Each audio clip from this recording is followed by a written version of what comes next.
आज की कहानी थोड़ी मिस्ट्री और थ्रिलर की है। यहाँ पर एक हस्बैंड अपनी वाइफ से काफी अनोखा रिवेंज लेता है। कहानी का ट्विस्ट सुनकर दिमाग घूम जाएगा। कहानी है नॉटल एनिमल। इसका मतलब ये होता है रात में जागने वाला जानवर। इसके नाम की तरह ही मूवी की ज्यादातर घटनाएं रात में होती है। इस मूवी के दो भागों में बांटा गया है। एक तरफ है वास्तविक दुनिया में चल रही कहानी तो दूसरी तरफ है काल्पनिक दुनिया की कहानी। बॉलीवुड डबेड। कहानी की शुरुआत सूजन से होती है। आज उसके आर्ट गैलरी का इनॉग्रेशन होता है। यहाँ पर अलग अलग प्रदर्शन लगाए हुए होते हैं और काफी जाने माने हस्तियां आई होती है, लेकिन सूजन की नजर दरवाजे पर ही टिकी थी क्योंकि उसका पति हैटन अभी तक आया नहीं था। हैटन एक बहुत ही बड़ा बिजनेसमैन था और आज वो अपनी पत्नी का इनॉग्रेशन में ही नहीं आया। अब देखते हैं कि रात हो जाती है और सूजन घर लौट आती है। पूरी रात वो अपने पति का इंतजार करती रहती है लेकिन वो घर नहीं आता। अब अगले दिन वो निराश होकर जब जगती है तब जाके उसका हस्बैंड आता है। सूजन उसके ऊपर गुस्सा होती है कि वो उसके इनॉग्रेशन में क्यों नहीं आया, लेकिन वो बिजी होने के कारण बात कहकर उन चीजों को टाल देता है। दरअसल काम के आड़ में उसका अफेयर चल रहा था और इसकी भनक सूजन को भी है। अपनी शादी से वो परेशान थी। अब इस दरमियान एक हाउस कीपर आता है और सूजन को बताता है कि एडवर्ड नाम के एक आदमी ने आपके लिए ये पार्सल छोड़ा है। एडवर्ड सूजन का पहला पति होता है। दोनों कॉलेज में मिले थे और 20-21 साल पहले ही शादी कर ली थी। अब उसी पार्सल के साथ सूजन उसकी यादों में डूब जाती है और इसी के साथ हम 19 साल पीछे जाते हैं। सूजन जब अपने घर के बाहर टहल रही होती है तभी उसकी एडवर्ड के साथ मुलाकात होती है। एडवर्ड को देखते ही वो बहुत ज्यादा खुश हो जाती है। बातों बातों में दोनों भी रात में डिनर पर जाते हैं। यहाँ पर एडवर्ड सूजन को बताता है कि वो कॉलेज से ही उसे पसंद करता है और अपनी पूरी जिंदगी सूजन के साथ बिताना चाहता है। और देखते देखते दोनों अपने दिल की बातें एक दूसरे से कह देते हैं। सूजन अपने माँ से बात करती है और एडवर्ड के साथ शादी करने के लिए उन्हें मनाने लगती है, लेकिन सूजन की माँ इसके लिए मना कर देती है। उनका मानना था कि सूजन अभी छोटी है, उसे जिंदगी को एक्सप्लोर करना चाहिए। वो ये भी बताती है कि एडवर्ड तुम्हारे मुकाबले में बहुत ही कमजोर है और ना ही वो ज्यादा कमा पाता है। लेकिन सूजन को एडवर्ड से सच्चा प्यार हो चुका था और वो अपनी माँ की एक नहीं सुनती और एडवर्ड के साथ शादी कर लेती है। अब शादी को कुछ साल बीत जाते हैं। एडवर्ड लेखक होने के कारण घर में ज्यादा इनकम नहीं आती थी और इस बात से सूजन बहुत ही परेशान रहती थी। और इस दरमियान उसकी मुलाकात हैटन से होती है जो काफी यंग, गुड लुकिंग और रिच आदमी होता है। उसे धीरे धीरे हैटन पसंद आने लगता है, इसीलिए वो एडवर्ड को छोड़ने का फैसला करती है। लेकिन सूजन इस दौरान प्रेग्नेंट थी। अब एडवर्ड से छुटकारा पाने के लिए वो ये बात उससे छुपाती है और ऑपरेशन कराने का फैसला करती है।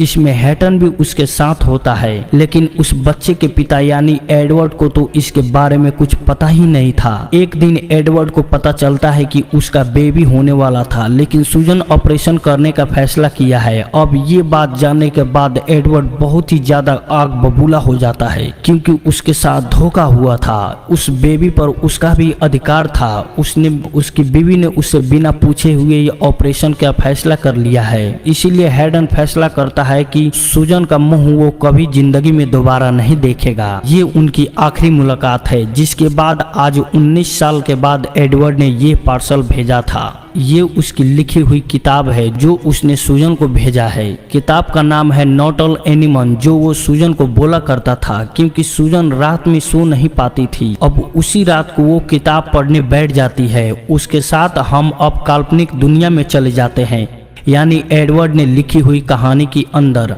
हम एक फैमिली को देखते हैं जिसमें टोनी अपनी पत्नी और बेटी को इंडियाना के साथ कार से कहीं ले जा रहा होता है। तभी एक दूसरी कार टोनी की कार को बगल में चलने लगती है और उसके अंदर बैठे हुए 3 लड़के टोनी की बेटी और उसकी पत्नी को परेशान करने लगते हैं। टोनी गाड़ी तेजी से भगाता है, तभी उसकी कार का टायर पंचर हो जाता है। अब उसे मजबूरी में गाड़ी रोकनी पड़ती है। वो 3 लड़के भी टोनी के कार के बगल में ही अपनी कार को रोक देते हैं। अब स्टीव नाम का एक लड़का बाहर आता है और टोनी को मदद के लिए ऑफर करता है। टोनी की पत्नी उसके लिए मना कर देती है, मगर टोनी के पास और कोई भी चारा नहीं होता।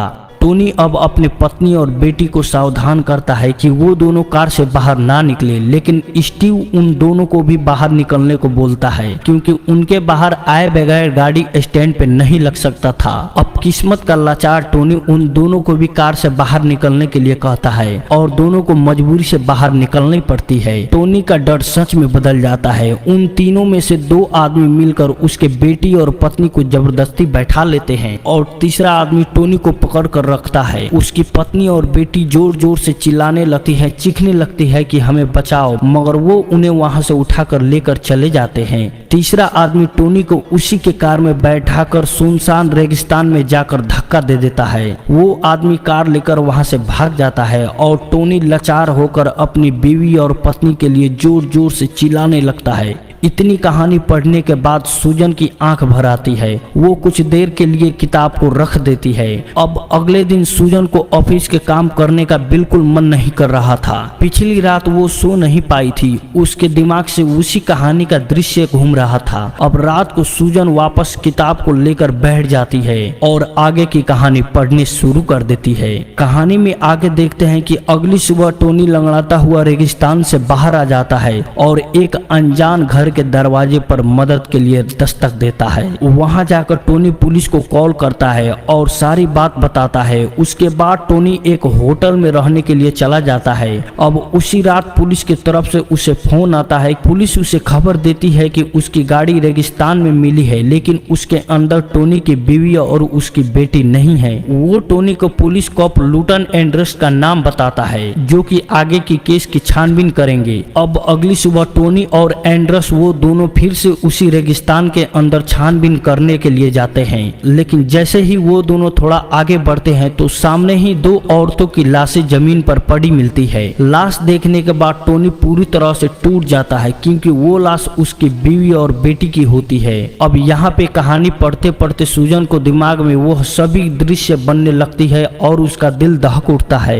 उसकी आंखों में आंसू भर आते हैं और वो तुरंत ही किताब को बंद कर देती है। कहानी का दृश्य इतना खौफनाक है कि सूजन भी उसके बारे में सोचकर डर जाती है। उसके मन में फिर से एडवर्ड के लिए प्यार जगने लगता है। इस बुक के साथ एडवर्ड ने अपना नंबर और ईमेल आईडी भी दिया था और मिलने के लिए बात भी की थी। इसीलिए सूजन उसे मेल पे लिखती है कि हम ट्यूसडे को मिल सकते हैं। इसके बाद वो किताब को पढ़ने लगती है और अब अगली सुबह एड्रेस टोनी को पुलिस स्टेशन लेकर आता है और 3-4 मुजरिमों को पहचानने के लिए कहता है। टोनी उन सभी में से तीसरे लड़के को पहचान लेता है जिसका नाम लाउ होता है। लाउ टोनी को पहचानने से इनकार कर देता है। अब यहाँ पे स्टीव को भी अरेस्ट किया जाता है, जो इनके ही गैंग के गैंग मेंबर्स थे।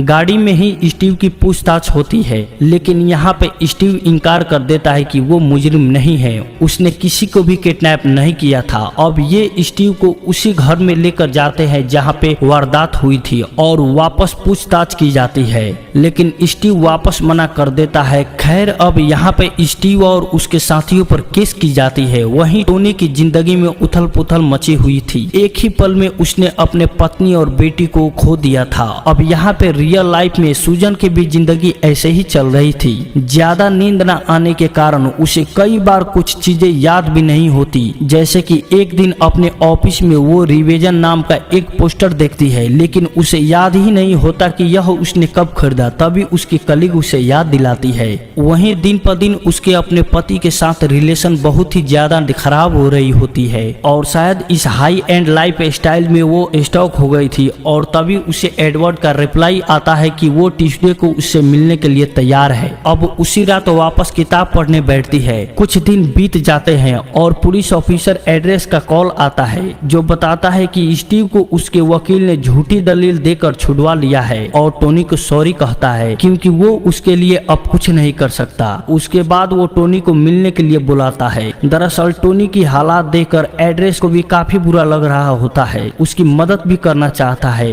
वो बताता है कि मेरे पास ज्यादा समय नहीं है, मुझे लॉन्ग कैंसर हुआ है और ये केस मेरा आखिरी होगा और मैं मुजरिमों को सजा देना चाहता हूँ, इसीलिए इनलीगल तरीके से तुम्हारी मदद करूंगा। टोनी भी मान जाता है और वो दोनों तय करते हैं कि आज रात ही वो लोग स्टीव को खत्म कर देंगे। अब रात हो जाती है। टोनी जैसे तैसे स्टीव और लाउ को एड्रेस के पास लेकर आता है। उसके बाद एड्रेस टोनी को गन दे देता है और उन्हें मारने के लिए कहता है, लेकिन तभी अचानक एड्रेस को खांसी आने लगती है और मौका मिलते ही स्टीव और लाउ वहां से भागने लगते हैं, लेकिन एड्रेस दौड़ कर आता है और टोनी के हाथ से गन छीनकर लाउ को मार देता है। लाउ अब मर चुका है, लेकिन स्टीव वहां से भाग रहा होता है। टोनी को अंदाजा आ जाता है कि स्टीव वहां से भागकर कहां गया होगा। टोनी एड्रेस से गन लेता है और सीधा उसी घर में चला जाता है जहां पे स्टीव और उसके साथियों ने उसके पत्नी को पकड़ा था। टोनी का अंदाजा बिल्कुल सही निकलता है, स्टीव वहीं पर होता है। टोनी उसे घर से बाहर निकलने के लिए कहता है। अब स्टीव वहां से जाते वक्त चुपके से एक रॉड उठा लेता है। अब टोनी के करीब आते ही स्टीव उसके पत्नी के बारे में काफी भला बुरा बोलने लगता है। अब इस बात से टोनी को गुस्सा आ जाता है और वो स्टीव पर सीधा गोली चला देता है। गोली लगने के बाद स्टीव भी टोनी को मुंह पर डंडा मार देता है और वो सीन उधर ही खत्म हो जाता है। अब सुबह हो जाती है। टोनी खुद को संभालता है और अपना गन उठाता है, लेकिन उसे कुछ दिखाई नहीं दे रहा था, तो वो लंगड़ाते हुए घर से बाहर निकल जाता है। थोड़ी दूर चलने के बाद घास पर गिर जाता है। नीचे गिरते हुए उसकी गन पेट के नीचे आ जाती है और गोली चल जाती है। इसी के साथ टोनी की भी मौत हो जाती है और एडवर्ड की लिखी हुई कहानी खत्म हो जाती है। पूरी कहानी पढ़ने के बाद सूजन के मन में एडवर्ड के लिए एक अलग जगह बन जाती है। उसे एहसास होता है कि वो कितनी गलत है। एडवर्ड की कहानियां दिल को छू लेने वाली है। अब ट्यूसडे की शाम को वो तैयार होकर एडवर्ड से मिलने जाती है। पहले तो वो पूरा मेकअप करती है, लेकिन बाद में उस मेकअप को पोंछ देती है, क्योंकि उसे एडवर्ड के सामने बिल्कुल वैसे ही जाना था जैसे वो पहली बार उसके कॉलेज में मिले थे। उसे काफी डर लग रहा था, एक्साइटेड भी थी और काफी सारी फीलिंग्स एक साथ आ रही थी। और उसने बुक जिस इंटेंसिटी से लिखा था, उसे लग रहा था कि एडवर्ड अब काफी एक अलग इंसान है। वो शाम को अपनी कार में बैठकर रेस्टोरेंट में पहुंच जाती है और अब वो एडवर्ड के आने का वेट करने लगती है, लेकिन 5 मिनट निकल जाता है, 15 मिनट निकल जाता है, आधा घंटा हो जाता है, लेकिन एडवर्ड का कोई अता पता नहीं होता। अब कुछ घंटे बीत जाते हैं। एक एक करके सारे गेस्ट भी रेस्टोरेंट से निकल जाते हैं, लेकिन एडवर्ड नहीं आता। उसे समझ नहीं आता कि एडवर्ड ने उसके साथ ऐसा क्यों किया। और तब उसे रियलाइज होता है कि ये बुक जो उसने उसके लिए लिखी थी वो दरअसल एडवर्ड का रिवेंज था। इस बुक में जो टोनी का कैरेक्टर है वो दरअसल एडवर्ड को ही दर्शाता है, जिसे अचानक उसकी पत्नी और होने वाला बच्चा छिन गया था। एडवर्ड ने इस दुख में काफी साल बिताए थे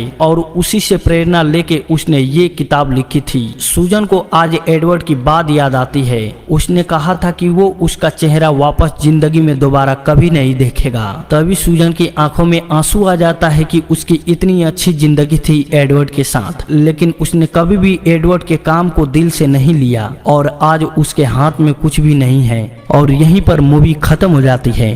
तो मिलते हैं अगले वीडियो में। Tata bye bye.